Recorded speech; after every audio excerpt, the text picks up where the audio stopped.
Assalamualaikum warahmatullahi wabarakatuh. Halo semuanya, perkenalkan kami dari kelompok 3 mata kuliah bermain dan permainan anak usia dini dari Universitas Negeri Surabaya, Fakultas Ilmu Pendidikan, Prodi Pendidikan Guru Pendidikan Anak Usia Dini.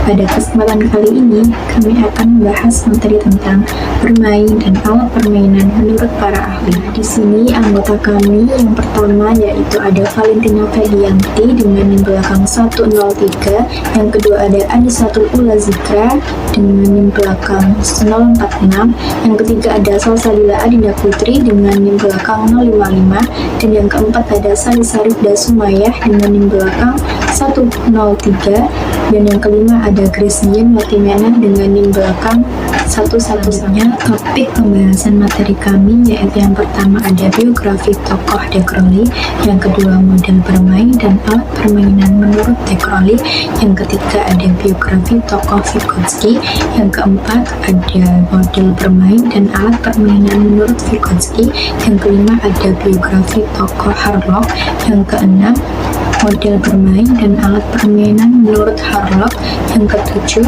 persamaan dan perbedaan model bermain dan alat permainan dari ketiga tokoh. Ovidie De Crowley. Ovidie De Crowley adalah seorang psikolog dan pendidik berkebangsaan Belgia yang lahir pada tanggal 23 Juli 1871. Ia dikenal karena kontribusinya dalam bidang pendidikan dan psikologi anak. Salah satu kontribusi utama De Crowley adalah pengembangan metode pendidikan yang disebut metodenya, yaitu ada model bermain dan alat permainan menurut Ovidie De Crowley. Yang pertama yaitu ada bermain sebagai proses pembelajaran.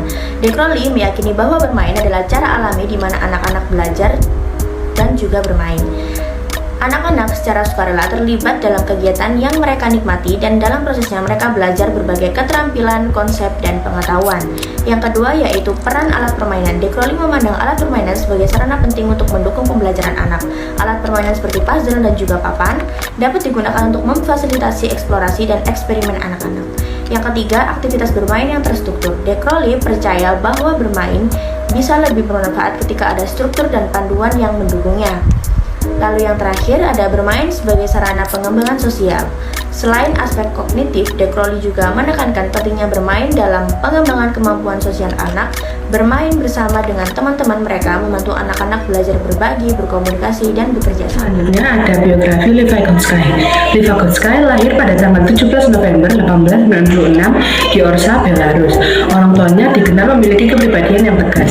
Hal ini membuat Vygotsky dan saudara-saudaranya memiliki kepribadian yang tegas. Model bermain dan alat permainan menurut Lev Vygotsky. Yang pertama, pandangan Vygotsky tentang model bermain yaitu 1. Peran sosial, kedua, zona proksimal perkembangan atau ZPD, yang ketiga, permainan sebagai simbolisme, yang keempat, pentingnya aturan permainan, yang kelima, peran fantasi dan imajinasi.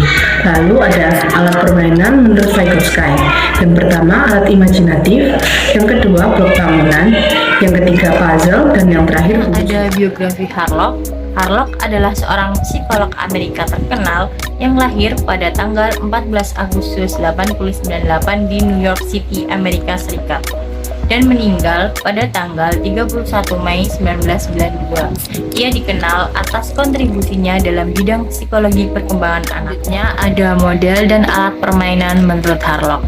Yang pertama adalah model permainan menurut Harlock, ada 3, yaitu permainan terorganisir, permainan bebas, dan permainan yang mengembangkan keterampilan fisik, kognitif, maupun sosial. Selanjutnya ada alat permainan menurut Harlock, yaitu ada 4. Yang pertama, mainan konstruktif, mainan peran atau bermain peran. Yang ketiga, permainan papan atau permainan kartu. Dan yang terakhir ada mainan olahraga atau aktivitas fisik. Dan perbedaan menurut para ahli tentang permainan dan alat permainan. Dan persamaan menurut De Crowley yaitu bermain sarana pengembangan sosial dan juga sebagai proses belajar. Yang kedua, bermain harus ada struktur. Yang ketiga, peran alat permainan sangat penting untuk mendukung pembelajaran. Yang keempat, guru sebagai fasilitator. Sedangkan menurut Vygotsky, yang pertama, bermain merupakan aktivitas sosial yang dapat mengembangkan sosial anak. Yang kedua, adanya aturan dalam permainan. Yang ketiga, pengembangan fantasi dan imajinasi melalui alat permainan. Yang keempat, guru sebagai penyedia alat permainan. Menurut Harlock, yang pertama yaitu bermain menjadi sarana penting untuk belajar dan berkembang. Yang kedua, permainan memiliki aturan yang jelas. Yang ketiga, guru sebagai fasilitator untuk anak. Selanjutnya, perbedaan menurut para ahli. Pertama, menurut De Crowley, keterlibatan orang tua sangat penting. Yang kedua, pentingnya pengamatan mendalam pendidik harus memahami minat, kebutuhan, dan perkembangan anak. Yang ketiga, interdisipliner mempromosikan berbagai disiplin ilmu seperti ilmu alat alam, matematika. Dan sedangkan menurut Vygotsky, yang pertama yaitu inti konsep Vygotsky adalah menggunakan ZPD, zona proksimal perkembangan. Yang kedua, permainan sebagai simbiolisme. Sedangkan menurut Harlock, yaitu anak-anak bebas dalam memilih aktivitas bermain. Itu tadi pembahasan materi kami tentang permain dan alat permainan menurut para ahli. Kurang lebihnya kami mohon maaf. Wassalamualaikum warahmatullahi wabarakatuh.